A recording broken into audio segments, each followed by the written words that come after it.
Hi, everyone. Welcome to the Talent Lens Success Magnified. We are so glad you're here today. We have been doing this since the fall of 2023, and it's been really gotten really great feedback, and we've had amazing topics, and we're just so glad you're here today. I'm Swati Garg. I'm the founder and CEO of Milo Associates. We focus on customer success and professional services recruitment and have been doing it for about 7.5 years. We're pretty involved in the customer success space and are so excited to highlight CS and professional services leaders here to talk about topics from a talent lens. Um, Next slide, please, Jennifer. Thank you. So a little bit about me. I went to the University of Illinois and have my own personal brand that I started last year as well. I love creation and love being an entrepreneur and have been recognized in the CS space the last few years. And it's been really great getting to know people and growing in the space. And would love to connect with any of you if you want to talk about entrepreneurship, recruitment, job stuff. There's so much stuff in the job realm. Please connect with me. I'd love to get to know you. We are so excited to have Jennifer here today. Jennifer and I, we're trying to think of a really relevant topic for all of you today. And change resilience was top of mind. And we are so excited to get Jennifer's perspective on it, her experience. And we hope that this is helpful to all of you, especially in this time. Please, put in your questions, like I said, engage with the chat. We'd love to hear your thoughts as well. I'm going to hand it to Jennifer. Thank you. Okay, thank you so much, Swati. I'm just so excited to be part of this discussion today. Part of your community, the conversations that you're having with the CS community are just so important, and the topics that you're raising, I think, are really worthwhile. And I love putting it through the talent lens. So what we're here, as Swati alluded to talk about today, is change resilience. And this topic is near and dear to me for a couple of different reasons. And some of that I'll share as we go through the talk. But first and foremost, I think in customer success, we're all kind of change managers at heart. There's always an element to helping our customers manage through change of one form or another.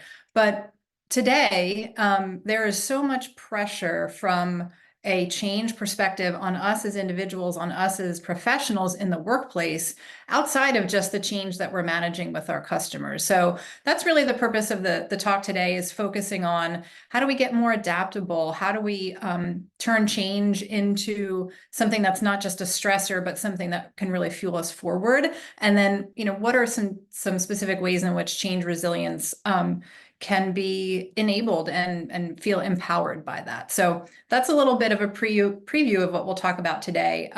By way of introduction, again, I'm Jennifer Albrecht. My background is across customer relationships spanning a couple of decades, primarily in SaaS and enterprise solutions, and also primarily in higher education. And I had the privilege early on in my career of working for an organization that focused on organization change management. And I had some key mentors in that space. And so very early on, my professional experience was about helping organizations navigate through change, largely fueled by some kind of technology change, but that the change management aspect was such a really important part of that. How do people need to change? How do teams and organizations and processes need to change to embrace and modernize and move to the next? And so that has really informed so much of what I've done throughout my career. And that's part of why I'm so excited about sharing this topic with you today. And not just change management from an organizational perspective, but change management from an individual perspective. Because again, I think there is a lot of really important conversations to be had around organizational change management, but really it comes down to us as individuals and what can we do to make ourselves more ready and more agile to deal with change that's all around us. So Topics that we'll discuss today, kind of three big areas. I'll share just some broad strokes around the types of change that customer success professionals are facing today, and then talk about some strategies to develop change resilience. What does that look like? What can you actually start doing in your workplace today to shift your point of view and maybe get some different results? And then we'll dig into maybe some more practical steps. How do you own what you can't control, right? How do you put yourself in a position of being empowered by change? And then what are some specific ways that I've found effective to build my resilience muscle that I'd like to share with you in the hopes that you can benefit from those as well.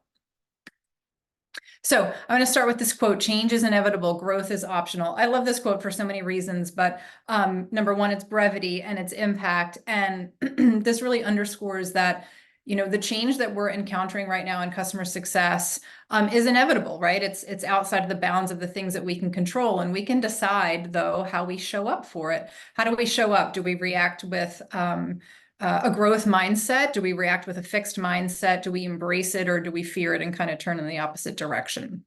So this is really, I think, kind of a good tone setter for how do we start to think about the change that we're facing today. And I want to share a little bit of perspective. So some of you might be familiar with this graphic. It's the Kubler-Ross change curve. And really what this is intended to illustrate is that with any big change, there are a couple of stages, and over time, you experience multiple different phases of change, and there's impact to your morale or morale overall, and it has dips, and eventually we come out ahead. What I think is interesting about this is that today, a study was done by Accenture revealing that 71% of executives value resilience in employees, right? So the ability to navigate this change curve. And the idea in being resilient is that, the time is compressing and the dips between the highs and the lows are shortening, right? That's what resilience really looks like if we translate that from a graphical perspective. But if we really think about what we're facing today, this is more what the change curve really feels like. At least this is what it feels like for me. I don't know about the rest of you. And to add to that, 71% of executives value resilience. Well, the average employee is experiencing more than 10 organizational changes annually. And that data comes from a study that HBR did. I think about then that change curve is not just something that you're experiencing over a generous amount of time, but it's something that you're experiencing in rapid succession.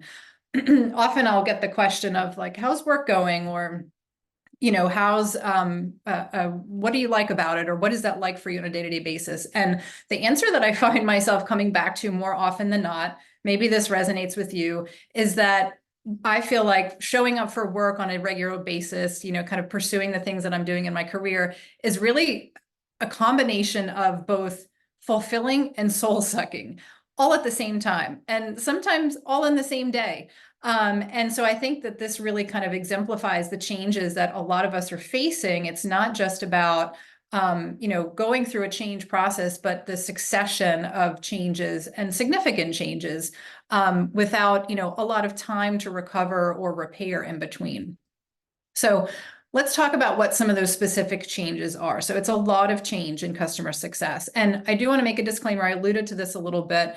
The purpose of the discussion today is really focusing on changes impacting individuals, not about, how would we design a very effective change transformation or change transition in an organization. That's a really important topic, and there's lots to dig into there. But that's just not the focus of what I'm going to cover today. So I just kind of want to make that disclaimer. This is really all about you and how do you show up? How can you kind of deepen your tool set so that you feel really prepared in the face of all of this change. So kind of first area of change, and then I'll dig into each of these a little bit, is around what I like to call proving post-sales value.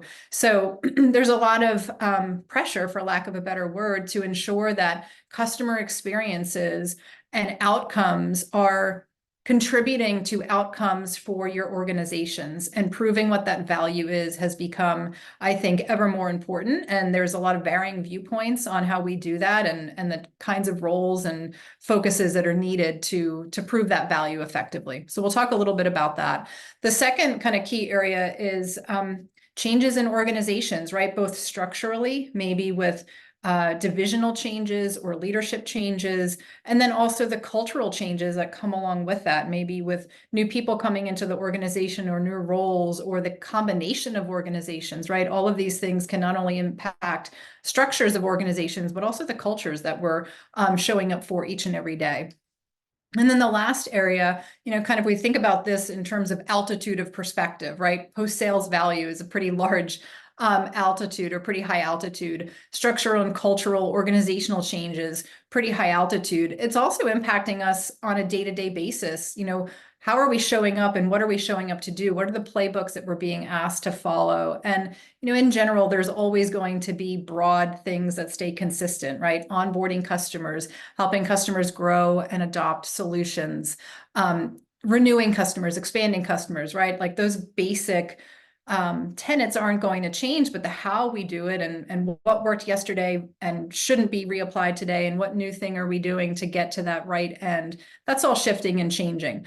And for the good, but that represents change, right? That we all have to be able to adapt to. So these are the three areas that I'm seeing in terms of what's most impacting customer success professionals. So if we break that down, around proving post-sales value, there are just across global economic conditions, the market is changing, right? The economic conditions are different, funding is different, pressures on funding and investments are different. Budgets are shrinking, consolidation is happening. So all of that is really presenting these new kind of broad market conditions that maybe don't affect us every single day, but the culmination of those are impacting the things that we ultimately do each and every day. There's an intense focus on revenue, always has been, but particularly for post-sales, what is the connection to revenue? And then how is post-sales or customer success functions helping to increase, not just retain, but increase revenue? What does that trajectory look like, and how are teams best aligned to ensure that outcome in the context of these new market conditions? And then there's also a lot of talk about the evolution of customer success as a function. So many of you, I'm sure, follow SaaStr and follow Jason Limkin as a thought leader, and there are plenty of others in the space who are actively involved in this conversation. I include this quote because I think this was one of the most significant ones that attracted a lot of attention when this came out. If you're not familiar with this, Google it, you'll get a hit directly to this article. And I'm not here to debate good or bad of the concept of this, but I think it's really worth addressing that things are shifting. And I think this does a really good job of identifying the fact that what worked yesterday isn't necessarily going to work tomorrow. So we've all got to take a different perspective on, okay, how do I remain relevant within these changing conditions, within this kind of macro call to ensure that we're proving post-sales or customer success value in our organizations. So we've got that in the biggest sense. And then if we think about changes that are impacting within our organizations, what's happening within structures and cultures within our organizations. And there's a number of things here. So, some of you are working in organizations or looking for roles in organizations where perhaps the organization is growing and there's specialization happening, or maybe the opposite of that, right? Directives are changing, and so perhaps there's more generalist roles being consolidated together. Maybe there's new responsibilities, taking on ownership for community, taking on ownership for digital functions as it relates to engaging with customers. There's a lot of change and a lot of shift there. So that brings about individually or for us, or how you might show up within your broader team, within your company. There's change there. There's new leadership coming in from the outside, or maybe restructuring of teams internally so that there's better alignment across functions, right? That introduces change in the day-to-day. And with consolidation, as I mentioned, kind of in this macro market condition phenomenon, you've also got new ownership, whether that's investors or perhaps acquired companies or merged companies coming together under new ownership. And that creates a climate of change. And I think the common theme that runs through across all of this is, again, tying back to ensuring that there's a clear and articulated tie to revenue, and also urgency. And urgency, I feel like, is a bit of a polarizing term. I'm going to talk about this a little bit later as well, but I'd like to really get deeper on what does urgency mean. A lot of people will say act with urgency, lead with urgency. What does that really mean? But that is absolutely a theme around ensuring that we can help get our organizations to the point where they're achieving the outcomes that are most important. And I include this little call out here because I know some of you who are listening may be either actively looking for your next role, or maybe you anticipate that you'll be looking, whatever those circumstances are. I think it's important to kind of put some of these topics in the context of what might that look like in those conversations. And what I would encourage you to do is, if you're going through an interview process or networking, that you're asking really direct questions about change. Not from the perspective of raising flags like that would be an issue for you, but really just to gain insights. And I think those questions would be appreciated. Asking about leadership, what changes might there be? Asking about, acquisitions to the extent that that information can be shared. Asking about how roles are shifting or responsibilities are shifting. Asking about what KPIs or key performance indicators are being introduced, or maybe the targets for those KPIs are shifting, or which ones are emerging as most important. All of these will, number one, help you be more informed and differentiate you in those conversations, but also give you a really clear sense of what kind of a change environment are you walking into, or would you really be interested in participating in. So structure and cultural org change is really, a constant, I think, change stressor. And it's really a matter of kind of what perspective will you take on this, and how do you show up within this to inform how big of an impact is this going to have on you as an individual. And then the last area, in terms of the types of change that CS professionals are facing, is around this notion of evolving playbooks. So as I mentioned, there are things that we will always have to do to serve customers and to serve them well, but the ways in which we do that are shifting. And so some key areas that I've experienced that, in my network have experienced, and that if you read about any organizations or thought leaders kind of seeing the trends, there's a number of different things that are happening. The three that are most significant from my perspective are shifting customer segments, right? So as customer success teams are looking to potentially shift models, maybe lean on more of a one-to-many approach, or often we hear that called scaled customer success or digital customer success. The ways in which we're thinking about our customer segments are changing. And so that might mean books of business are shifting for individuals. It might mean the types of customers that you're working with might shift. In terms of the specialization, their cohort, their industry, whatever that might look like. But those lines are changing because the ways in which our organizations are being structured to service those customers and to get to the outcomes that are important for our businesses are shifting as well. Another big area is around tech adoption for CS professionals, right? So there are a lot of ways in which leveraging AI, and leveraging tool sets that come and features that come with CS platforms and other add-ons that can help us do better, do more, be faster in our day-to-day are great additions to our toolbox, but it represents change, right? It represents skills that you might need to learn.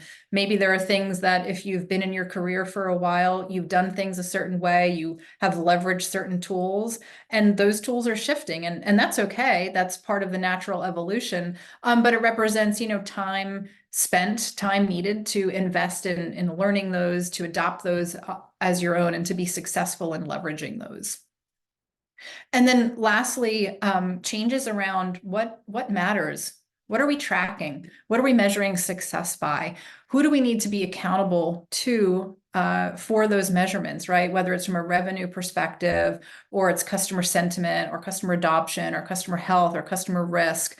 There's a lot of emphasis on looking broadly across those, and then also looking deeply. I've been in organizations where there's been a real keen interest on looking at activity tracking as it relates to an indicator on broader company metrics. And I think that's all for the good, But what that means is that as individuals, if you're a CSM, or maybe you're an onboarding specialist, or maybe you work in support, or perhaps you're a solutions architect, all of those things kind of tie back to something that you know that you need to fit into, or you need to understand how the things that you're doing on a day-to-day basis tie up to those KPIs. And are there things that you need to be taking on a day-to-day basis to ensure that you're kind of meeting those reporting requirements? So again, playbooks are shifting, playbooks are changing, all for the good. But in some ways, that evolution creates a stress in terms of the change that we need to be able to manage, that we need to be able to react to, and to take on as a positive. So I'm going to share another quote with you. This is another one of my favorites. And, the key kind of call out here for me is that you have to fail in order to practice being brave. And early on in my career, I think I saw failure as a sign to stop. Like, hey, you didn't get this right. Better move to the next, better move aside, or pivot into something else. And, now with a little bit more experience, and more mistakes to kind of point to in my career, I understand that those are just necessary elements of kind of moving through your journey, right? And I think the more that we can embrace mistakes, that we can embrace things that didn't work exactly the way that we thought they would, whether it's not working in a role, or a particular project that we worked on didn't have the outcome that we wanted to, or whatever that example is for you. I think it's really turning that into part of your bigger story. We are hardwired as humans to focus on the negative. That's a survival instinct that is part of our, how we are physiologically trained and built. But if you can harness that and change that narrative for yourself, it's really remarkable what that can do to shift your perspective, to shift how you think about change. And sometimes change means mistakes. Sometimes change means taking chances that don't work out. So I find this to be inspiring. I hope that this helps provide some perspective to you as well. So let me shift now to kind of taking what we've just talked about from a macro perspective around the types of change that CS professionals are facing, and talk more about what are some strategies to develop change resilience. And before I dive into those specific strategies, I do want to also call out, if you happen to be looking for your next role, one thing that I would recommend that you do from a change resilience or resilience perspective is think about, redefining or owning your story in a different way. And it's less about where you've been and more about where you're going. So I think there's a lot of power in kind of owning that piece of our story. And I would encourage you to make sure that you're thinking about that if you are in the market looking for your next role. So in terms of strategies to develop change resilience, I'll share 3 with you. The first is to understand the why. And I think this is really important. It's just the context for everything from a business perspective. And usually there's a either very clear, sometimes very simple, sometimes very complex reason, but you've got to understand the why. And if you don't understand the why, sometimes it's hard to incorporate why you need to change to adapt to a new way of doing things if you don't understand the bigger picture. So if you're working for an organization where change has been rolled out in a small way or in a large way, hopefully there's been clear communication around that. But if not, initiate that conversation. Talk to your manager, talk to your senior leadership. In some cases, leaders think that they've communicated clearly, or they think things are understood or assumed, and that's not always the case. So I would encourage you, just ask the simple question, why? Chances are that will be met positively. And if it's not, then maybe that's also a sign in terms of the type of environment that you're in, and whether that's the right fit for you. The second area that I'll share, and this might sting a little bit, but it's not about you. It's not about me. It's not personal, right? We're not the hero in every single story. And I think we often lean on kind of personalizing everything that happens in a way that, hey, well, this is how this is impacting me. And I think that's important to make sure that you're advocating for yourself and ensuring that you're kind of taking a perspective to empower yourself. But at the same time, it's not personal, right? There are a lot of ways in which organizations need to shift and change, and a big change for you might be a small change in the perspective of a larger organization. So I think the more we can focus on the bigger picture and the less we can focus on, hey, this is how this impacts me, and this is how I see this positively or negatively. I think that really helps to broaden the perspective and really add to that resilience. And then the last area, related to understanding the why, but a little bit more specific, is driving for clarity, right? So how does this change impact your priorities on a day-to-day basis? What do you need to continue doing, or what do you need to stop doing or do differently to ensure that you're owning the changes that are coming, and that you are embracing them and ensuring that you've got the right items lined up in terms of how you're prioritizing what you do on a day-to-day basis. So I'm going to talk a little bit more about this because I'd like to break down kind of some specific steps that I've found to be effective to own, for lack of a better term, to own things that you can't control, or to own change that you can't control. And the first one relates to this driving for clarity, and it's about narrowing your focus. So I mentioned earlier that urgency is often used, right? We talk about acting with urgency, leading with urgency. And at the core of it, right, urgency is about doing the right things in the right way. So driving for clarity and narrowing your focus can help you execute with specificity, right? So I'll give you an example. Perhaps if you're a CSM, maybe you have a new or a consistent responsibility for upsells with your book of business, with your customers. And there's a new solution that is part of your toolbox that you can use to meet your revenue targets. And so one way of getting the word out to supplement whatever else your organization is doing into your customers might be, hey, I'm going to share the glossiest new one pager to all of my customers, and then let them kind of raise their hand if they're interested. And that would be one way of getting that done. Another way of getting that done to execute with specificity might say, hey, I'm going to find 5 customers who I think have a real need for this. They may or may not understand that need yet, but they have some commonality. I'm going to bring them together in a focus group kind of discussion. We're going to talk about this. I'm going to sponsor a discussion around things that are adjacent to the solution. Let that be part of the discussion. And then out of that, either I'm going to be getting some great feedback that I can then tailor and do things differently with the rest of my customers, or perhaps there are some significant leads that come out of that, and then I can work with those and focus my time accordingly. So narrowing your focus and getting really specific about what you need to execute on, I think, is a really important way to own change that you can't control, right? Or owning a solution to a challenge your team is facing, stepping up and saying, hey, I've got an idea. I'd like to try to implement this, and then bring my findings and learnings back to the team, is another really powerful way to do that. The second area on practical steps to own change that you can't control is around this concept that I like to call time agency. So in general, I think time management is a fool's dream, right? That we can get all the things done in the very perfect blocking of 15-minute increments in our day to hit all of our objectives. And the fact of the matter is that that's rarely the case. What's a much more effective way to think about it? Excuse me.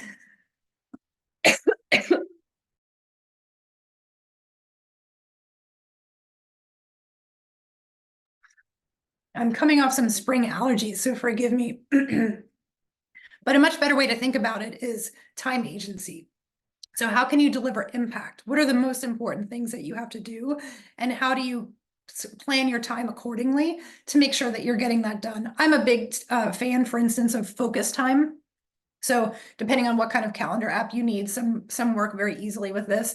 I always block focus time in my calendar each and every week to ensure that I'm taking agency over the things that are most important for me on the horizon of my priorities in that given time frame. Another thing I think is really important under time agency is investing in yourself. So many of you might work for organizations that have learning and development budgets and are investing in professional development. I think that's wonderful. If you have that, take advantage of it. If you don't, you still need to invest that time in yourself.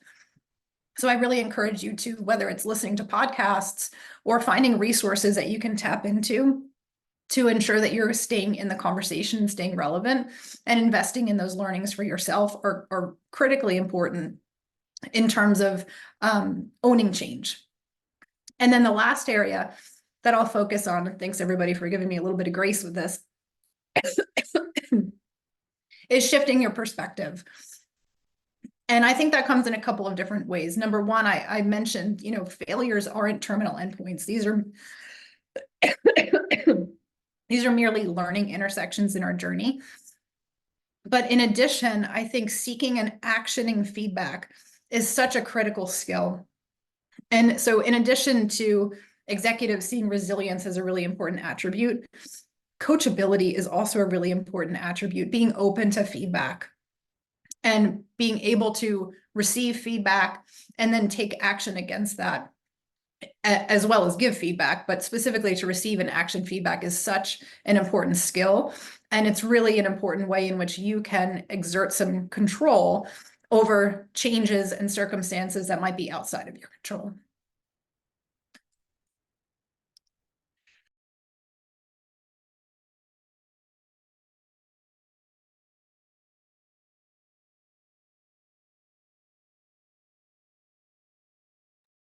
Okay, we're near the end. I'll share with you this quote that I love as well by Billie Jean King. And champions keep playing until they get it right.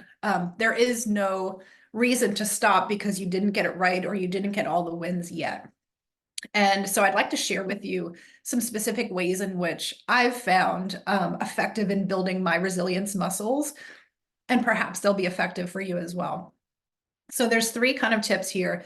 The first is kind of getting out of your own space and giving back to your community. And this could be a number of things. This might be a virtual community that you're a part of. It might be your local community. It might just be helping your neighbor, right? Get out of yourself, give of yourself, participate in an industry or a functional group, mentor someone, raise your hand to just offer your insights and your perspective and your assistance without expecting anything back in return. I think that's so powerful. The second thing that I found to be particularly effective, and this question comes from the thought process of having a relentless solution focused mindset.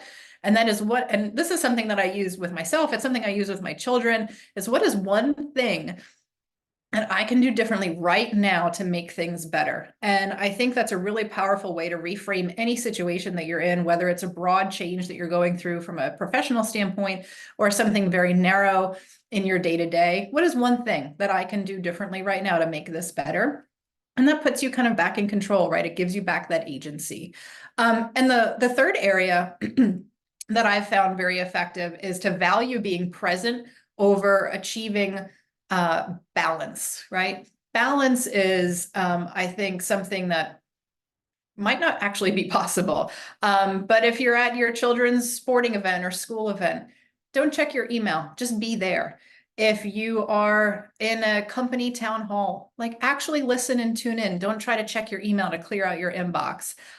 Being present and being grounded in the moment and what we're doing is such an important way in which we can refuel ourselves and build up our own kind of coffers of strength. So these are three things that have worked for me. I'd love to hear when we get into the conversation if there are other ideas that you all have in terms of things that have worked for you in terms of building your resilience.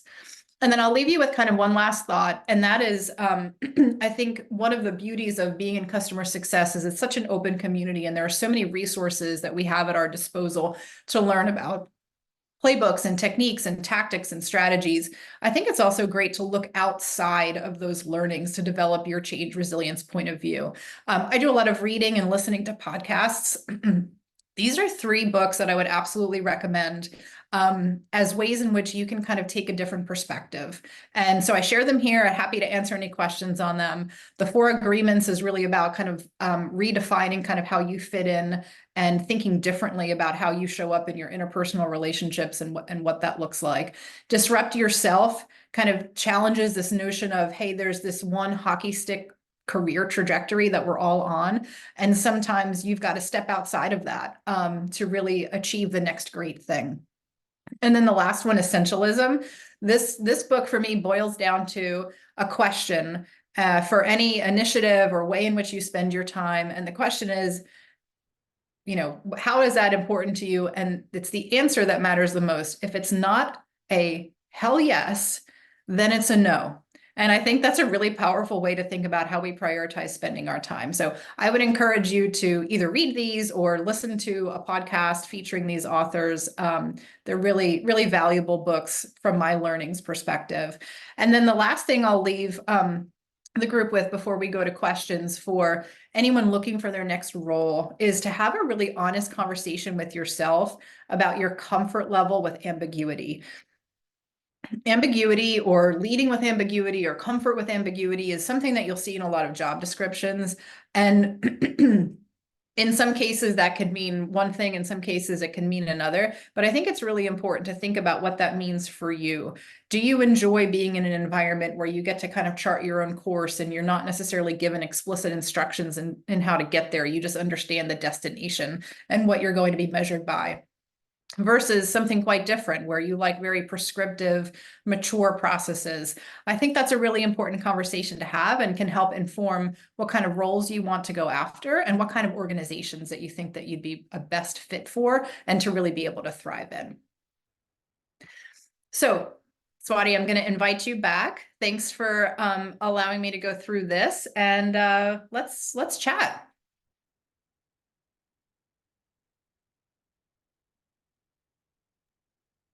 I am coming back. Give me 1 second. Sure.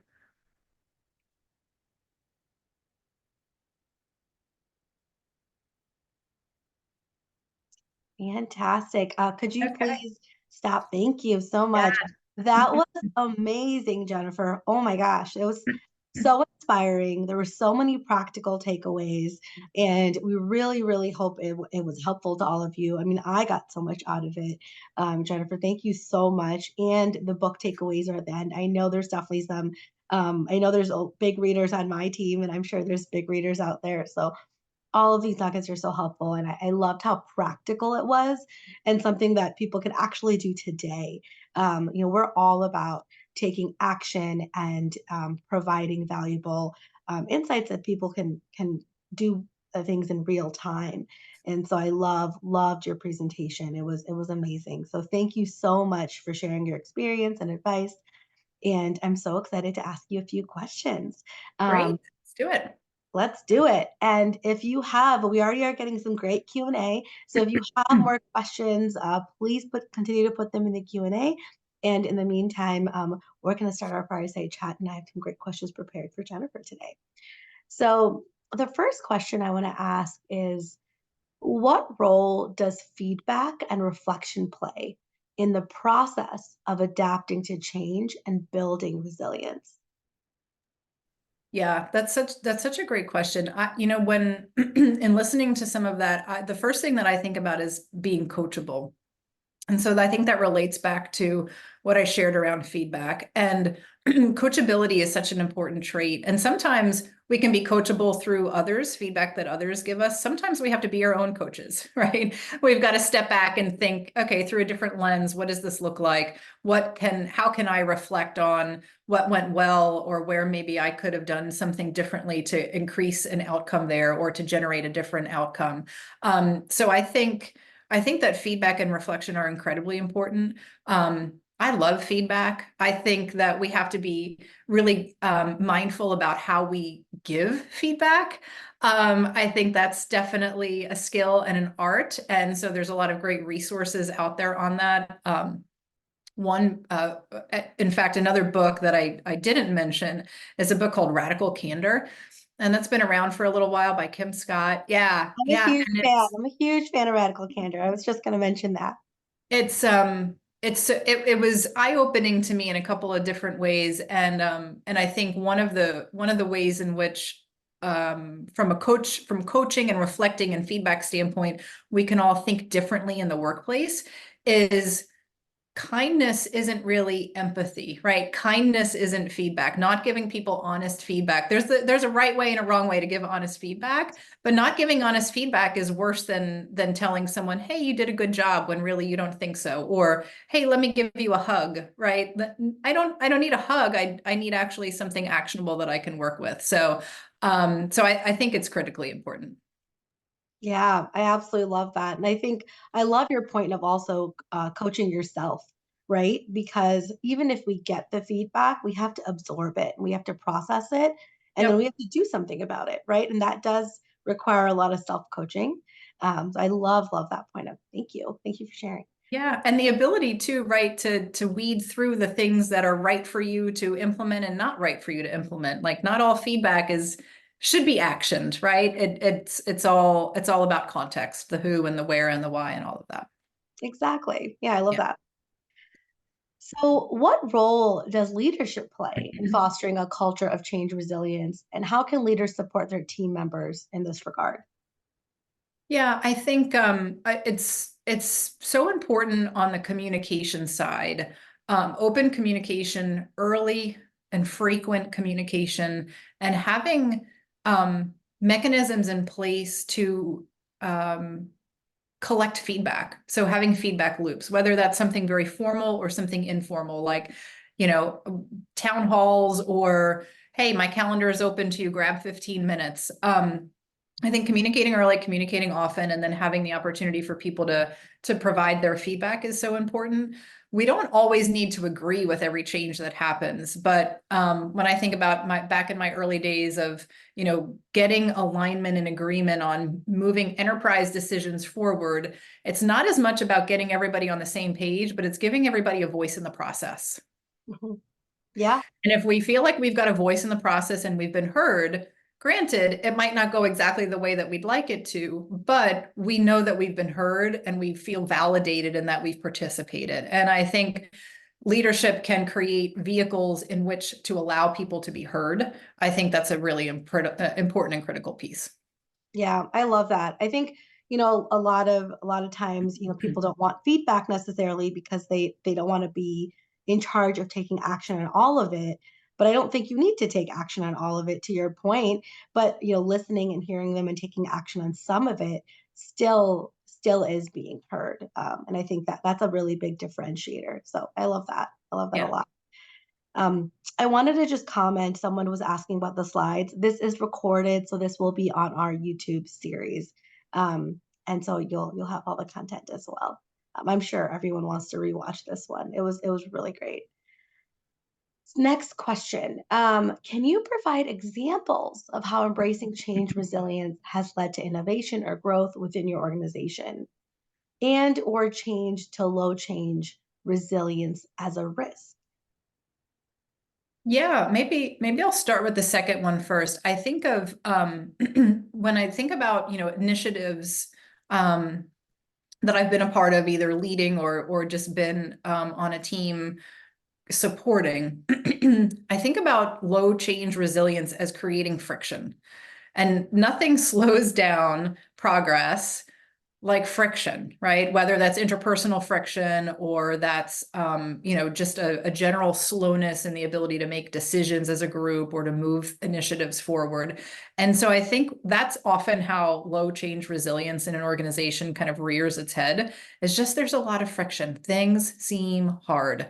And so when I can think about initiatives that have been successful in my career, they often have included people who have just been able to kind of put egos aside and have been willing to roll up their sleeves and move fast. And I think that, alleviating that friction as much as possible, I think has tremendous ability on not just initiatives, it impacts morale, it impacts how people want to show up on a day-to-day basis. So I think low change resilience, I can think of a couple of examples that come to mind where either teams or individuals had kind of low change resilience. And a lot of that comes back to, Swati, to the notion of feedback.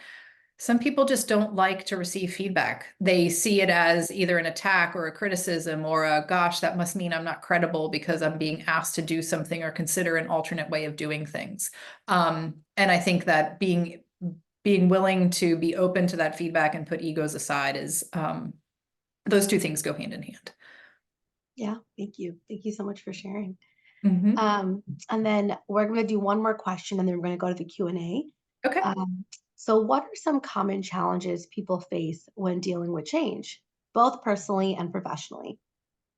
Yeah, I think I think a common source of change resistance is fear, right? Fear of the unknown, or fear of I'm going to have to do different or be different, or fear of I'm not enough or I'm not credible, or however that kind of manifests itself.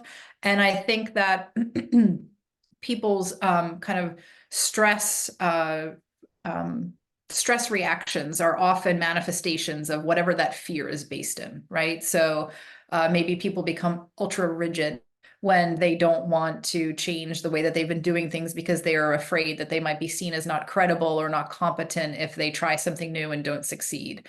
Or perhaps they kind of check out, right? They become apathetic, right? If I'm going to be asked to do something different or something that I don't agree with, then I'm just not going to participate. I'm going to take my toys and go home. And then also kind of a third area that I sometimes have seen is getting into a blame game, or taking, having the opposite of accountability, like ultra low accountability. I don't know what the right word is for that, but either blaming others or not accepting any accountability for responsibilities or for outcomes. And I think fear is really the core emotion, or the core source of all of that. Yeah. Yeah. Wow. Thank you. That's very enlightening. I really appreciate that. Yeah. We're gonna go to the Q&A. We're definitely getting a lot of great questions. So let's start with, so the first question is, thank you for the graph that demonstrates resilience. How do you shorten the adapting time? Oh, great question. I think it's a matter of, number one, what kind of change are you dealing with?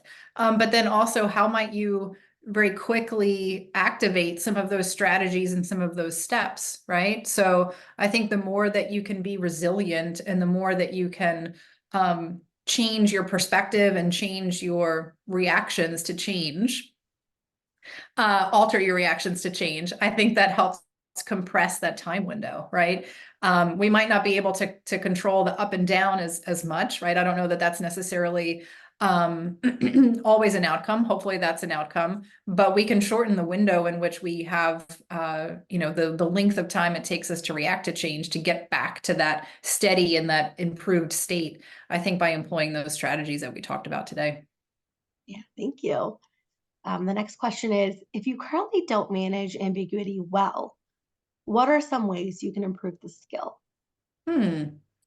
That's a great question. I think I would start with maybe naming the unambiguous areas that you're being asked to face. So is it working with a new type of customer? Is it working with a new type of persona within your customer? Is it taking on a new responsibility? Is it learning a new skill? Is it creating different interdepartmental relationships or cross-functional teams? There's a thing there. I think you've got to name it. And if you name it, then that will help you identify, okay, what are some specific things? What is one thing I can do right now to make this better? What's an action plan that I can come up with? Or how can I invest in learning a communication style, or learning a skill, or just learning about a topic, doing a little bit of light reading to be relevant? I think those are ways in which you can counter that. And then I think also I would go back to, some organizations require a certain level of ambiguity that just might not be right for everyone. Maybe there are more mature organizations where things are much more defined and lanes are more narrow, and maybe that's a more comfortable place. And I think the more we know about ourselves and the more we know about our comfort, don't try so hard to fit yourself into an environment where you might not naturally be successful, right? Don't fight that. Find an environment where you could be. Yes, I love that. And I think that I would actually add to that too is like you need to know what your risk tolerance is, right? Everyone doesn't have the same, to your point. Also, I just want to encourage everyone that like everyone has to deal with ambiguity every day in their life. Yeah. So you definitely have some skills already, and you may not necessarily use them in the workplace every day, but you do have them already, right? So I'll give yourself some credit and be able to, figure out and identify how to transfer that maybe in the workplace. But we all have to deal with that every day in our personal lives and the world. So, I mean, we all deal with it every day, whether we want to or not, unfortunately. So, we all have some skills, right? Some people might be, more used to it than others, but we all have some skills. So I just want to make sure that everyone knows that they already have a starting point. I think that's so true. Okay, great. Next question. So, Cassandra says, thank you for this. Great insights. You mentioned tools for playbooks changing. She'd love to hear about what tools you use to build your playbooks, both free and paid. Oh, like we're getting into like CS tools. I think Yeah, this is actually a great conversation. I'd love to take this to LinkedIn. Maybe we could get the whole community talking because I'm sure there's other people out there. I've got a certain set of experiences. But I'll tell you, I'm a big fan of a good old-fashioned Google Doc. If you can't write it down simply, the most whiz-bang, add-on or tool, whether it's free or paid, isn't necessarily going to solve the problem. I think just getting simple and getting set on what you actually want to accomplish and why and how you would do it, just document that. Just start simple. And then that will tell you what kind of tools you need to invest in, whether it's automation or whether it's engagement or something different. But I'd love to talk more about that, Cassandra. I feel like I could answer that a couple of different ways and I might miss it each time. So yeah, let's talk about that more. thank you. And then we actually got a question here in the chat with us. Give me 1 second. Let me just read this real quick.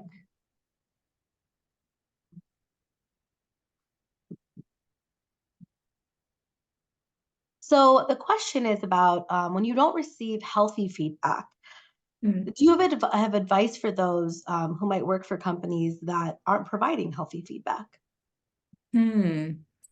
So I'm going to go out on a limb and assume that healthy feedback might take one of two forms. It might just be critical without coaching, or it might just be incredibly vague. Maybe your definition, whoever asked the question, is different. So feel free to kind of add to So, that in the chat.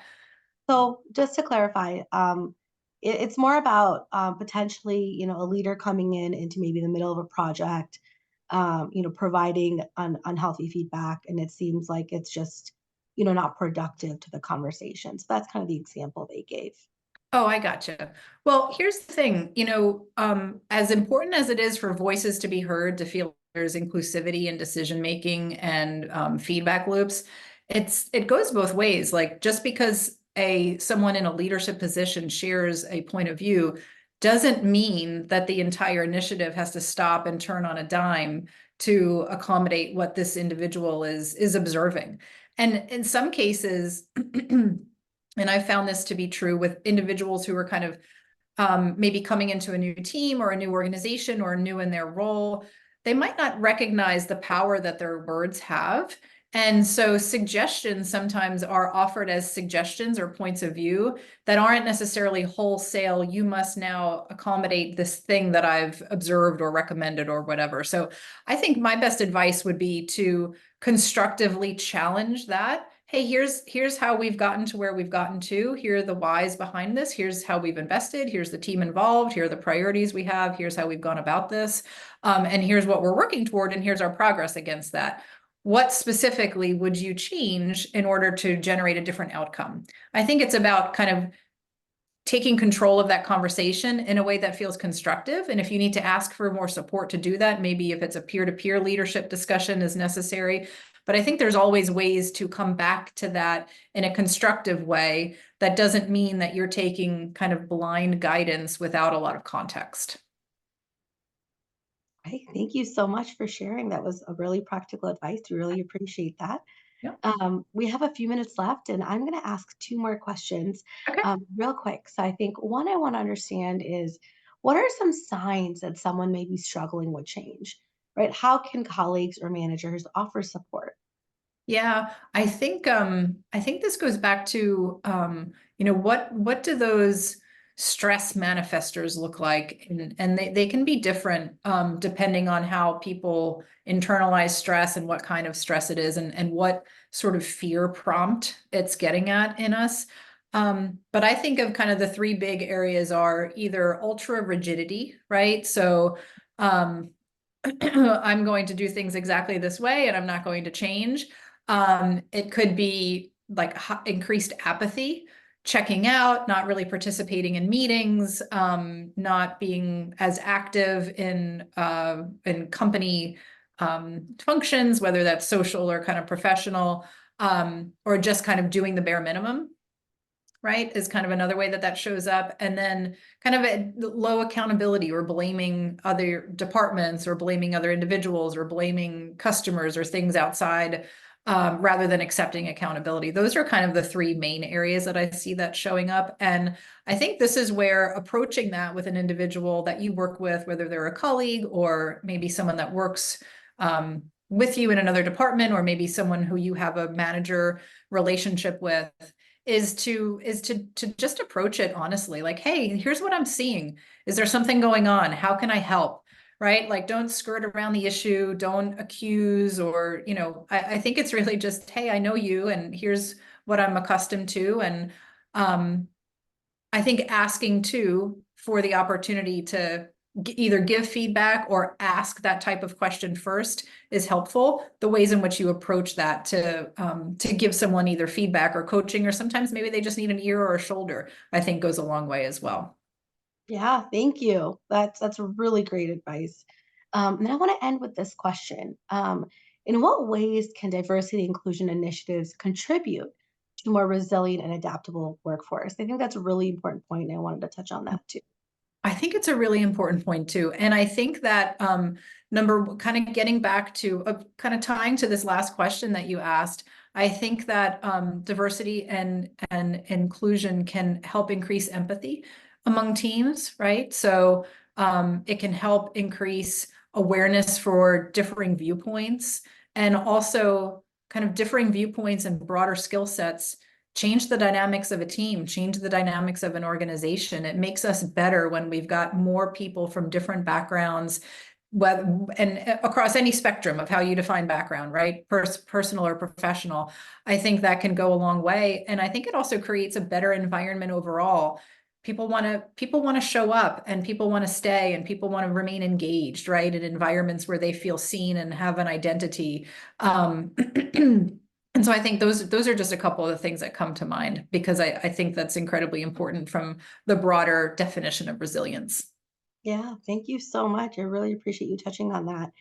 Yeah. And with that, we are at time. So we really, really appreciate, sorry, my computer went crazy.